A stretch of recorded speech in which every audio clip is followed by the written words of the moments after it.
Hello students, myself Ritika Sharma and welcome back to my channel Sharma classes. Class 9 की video चल रही हैं। Chapter number 3 का एंड ऑफ चैप्टर एक्सरसाइज है। आपको ये सब नंबर लाइन पर शो करना है, लोकेट करना है। तो ये आपके पास एक नंबर है, इतना आपको समझ में आ रहा होगा कि यहाँ 0 पॉइंट है या 1 पॉइंट हो, 2 पॉइंट हो। इसका क्या मतलब होता है कि ऐसा कुछ नंबर होता है तो वो 0 से 1 के बीच में लाई करता है, तभी तो 0.1, 0.2, 0.3 ऐसे चलेगा। ऐसा कोई नंबर होगा तो ध्यान रखना 1 से 2 के बीच में चलता है, 1.1, 1.2। सेम ऐसे 2 पॉइंट समथिंग लिखा है तो 2 और 3 के बीच में लाई करता है। इतनी बात क्लियर है। ये आपका 0 है, 1 है, 2 है, 3 है। इससे ज्यादा हमें जाने की जरूरत नहीं है। 0 पॉइंट समथिंग लिखा है, 0.5। तो यहाँ से 0 और 1 के बीच में लाई करेगा, यहाँ से यहाँ तक। ठीक है, तो इसका जूम करके देखते हैं कैसे आएगा। ये 1 और ये 0।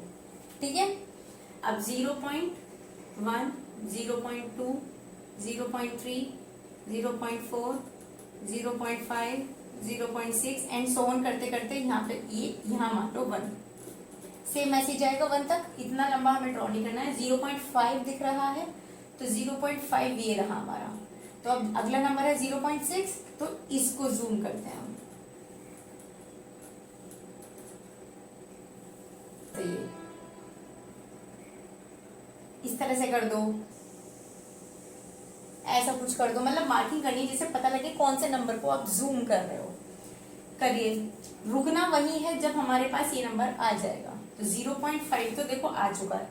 अब चलते हैं 0.5 और 0.6 के बीच में। तो 0.51, 0.52, 0.53 एंड सो ऑन चलता चला जाएगा। 0.54, 0.55। तो हमें क्या चाहिए? 0.53। ये रहा नंबर हमारा और ये इसके बीच में लाई करेगा। करेक्ट। तो इसको जूम करके देख लो। अब ये है आपका 0.53 और 0.54। करो भाई। 0.531, 0.532, 0.533, 0.534। स्टॉप। इससे ज्यादा जाने की जरूरत नहीं है क्योंकि जो हमारा नंबर है सेम हमें यहाँ मिल चुका है। तो मार्किंग यहाँ हो जाएगी। कर दिया नंबर लाइन पे लोकेट। 0 है, ये 1 है,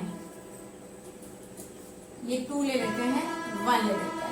ठीक है, इससे ज्यादा हमें ऊपर नहीं जाना है क्योंकि हमें क्या पता है यहाँ 1 पॉइंट समथिंग है, दैट मीन्स 1 और 2 के बीच में लाई करेगा। तो यहाँ से इस नंबर को आप जूम कर लेते हैं। ठीक है, करिए जूम। 1 पॉइंट समथिंग चलेगा। ये 1 और ये 2 के बीच में आए, क्या चलेगा? 1.1, 1.2, 1.3, 1.4 एंड सो हो जाएगा।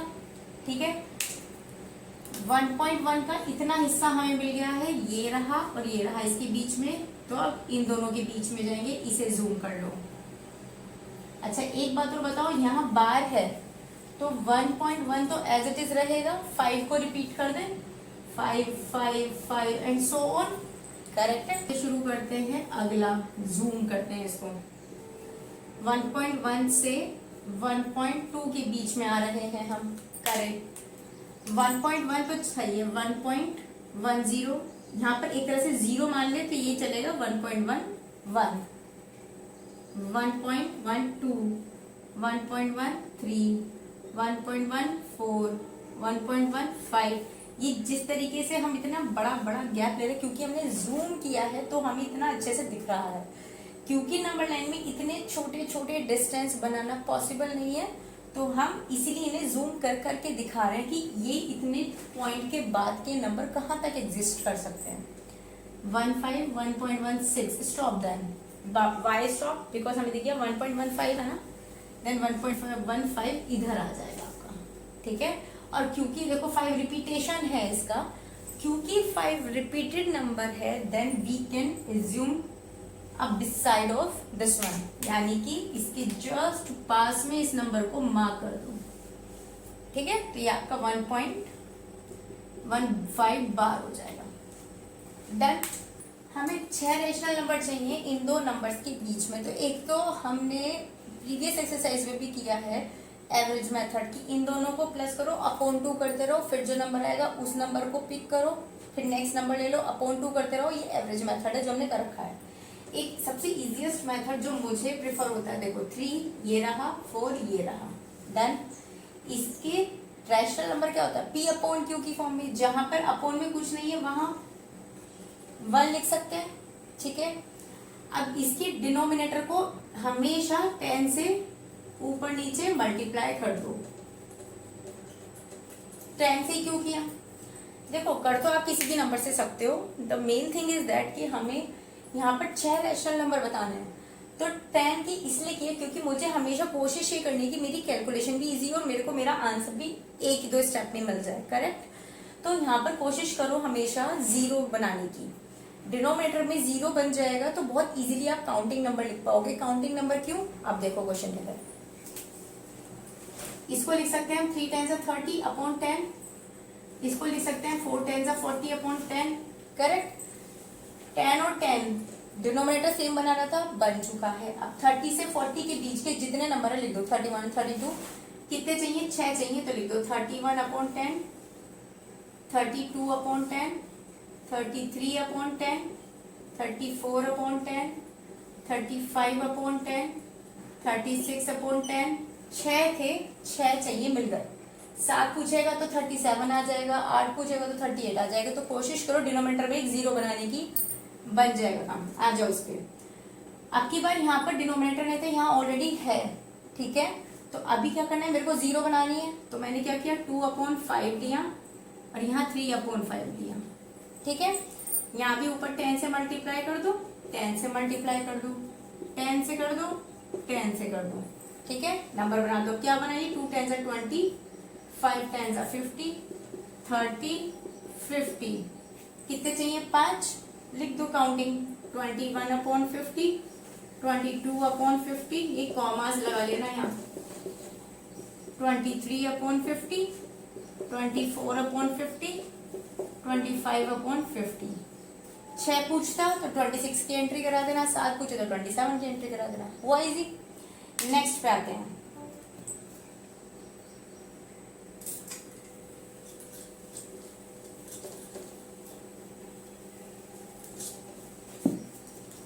देखिए फिर से 5 रैशनल नंबर निकालना, और ध्यान रखना इस तरह के इंपॉर्टेंट होते हैं क्वेश्चन। ये जो 4th कराया था या 5th कराया था वो भी इंपॉर्टेंट क्वेश्चन है।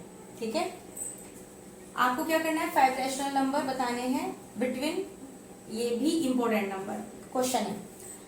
सॉरी, यहाँ पे हम 5 रैशनल नंबर बताने हैं आप इन दो के बीच के। यहाँ पर 5 और 5 सेम था, जब हमने ऊपर किया था वहां पे डिनोमिनेटर में हमने 1 और 1 बनाया था।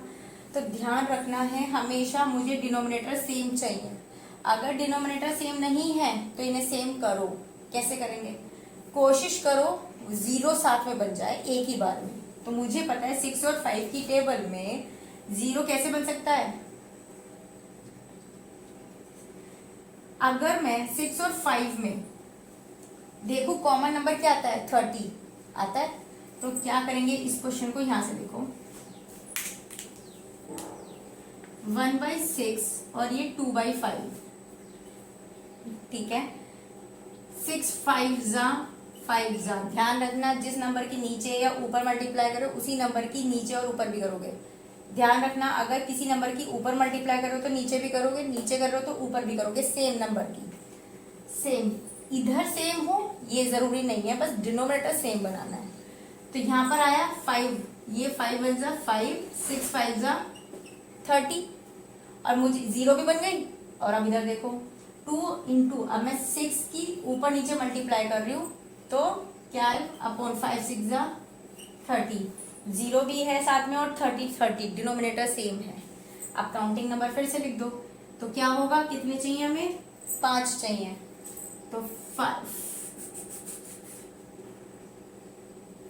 5 नंबर लिख दो। 6 अपॉन 30, 7 अपॉन 30, 8 अपॉन 30, 9 अपॉन 30 और 10 अपॉन 30, और पूछे तो 11/30। देख लो कितने सारे नंबर लिख दिए हमने, पर ध्यान रखना है डिनोमिनेटर सेम भी बनाना है, साथ में अगर 0 बन जाएगी तो बहुत अच्छा है।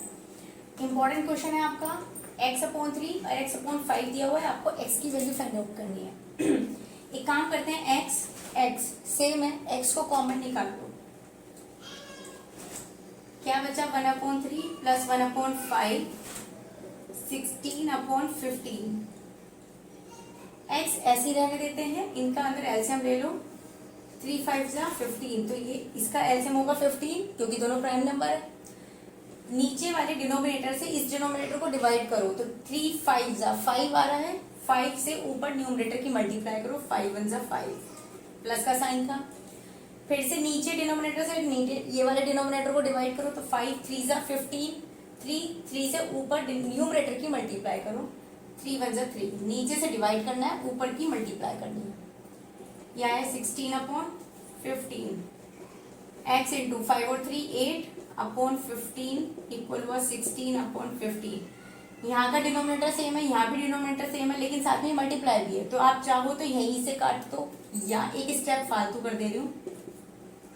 यहाँ क्रॉस है, देखो यहाँ मल्टीप्लाई लग रहा है, 8 मल्टीप्लाई में उधर जाके होगा डिवाइड, ये डिवाइड में आ गया अपॉन के नीचे, और ये यहाँ पर डिवाइड है, डिवाइड में तो उधर जाके मल्टीप्लाई हो जाएगी।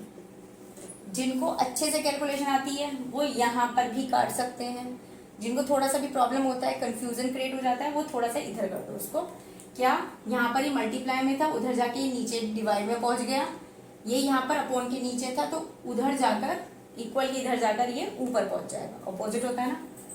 8 2 जा 16, 15 से 15 गया, x इक्वल 2 आ गया आपका आंसर। ठीक है, नेक्स्ट आते हैं, let A B non zero है, रैशनल नंबर है, और ए बी है कहाँ, ये रहा केस आपका। आपको बताना है without numerical, without assigning the numerical value, यानी यहाँ पर ए और बी की अपनी तरफ से कुछ न्यूमेरिकल वैल्यू नहीं रखनी है। न्यूमेरिकल वैल्यू मतलब कि ए और बी में कोई वैल्यू आपको पुट नहीं करनी है, ना 1 ना 2 ना 3 नथिंग। आपको बताना है बिना वैल्यू पुट किए डिटरमाइनर्स बताइए, ए बी पॉजिटिव होगा या नेगेटिव होगा, तो देख लेते हैं। ये हमें गिवन है, ये हमें गिवन था, यहाँ से एलसीएम ले लें अगर हम b का, तो यहाँ पर डिनोमिनेटर में कुछ भी नहीं है, 1 मान लो, 1 से b को डिवाइड करो b आएगा, और b से ऊपर की मल्टीप्लाई कर दो तो a b आएगा, प्लस यहाँ ऑलरेडी यहाँ नीचे b है, b से b की डिवाइड करोगे तो 1 आएगा, 1 से 1 की मल्टीप्लाई करोगे 1 आएगा, b यहाँ पर अपॉन में क्रॉस मल्टीप्लीकेशन कर दो, तो जब करोगे तो 0 के नीचे अपॉन 1 है, मान लेते हैं, अंडरस्टूड है ये। तो ए बी प्लस 1 की जब 1 में मल्टीप्लाई करोगे तो ए बी प्लस 1 ही आएगा, और b की 0 में करोगे तो 0 हो जाएगा। ए बी को अकेला छोड़ दो क्योंकि फाइनल वैल्यू मुझे ए बी की ही फाइंड आउट करनी है, ये उधर जाएगा, यहाँ प्लस का है तो ये माइनस का हो जाएगा। अब ए बी की वैल्यू देखो -1 आ रही है, दैट इज ए बी की वैल्यू कैसी आई, नेगेटिव, तो आंसर होगा ये वाला।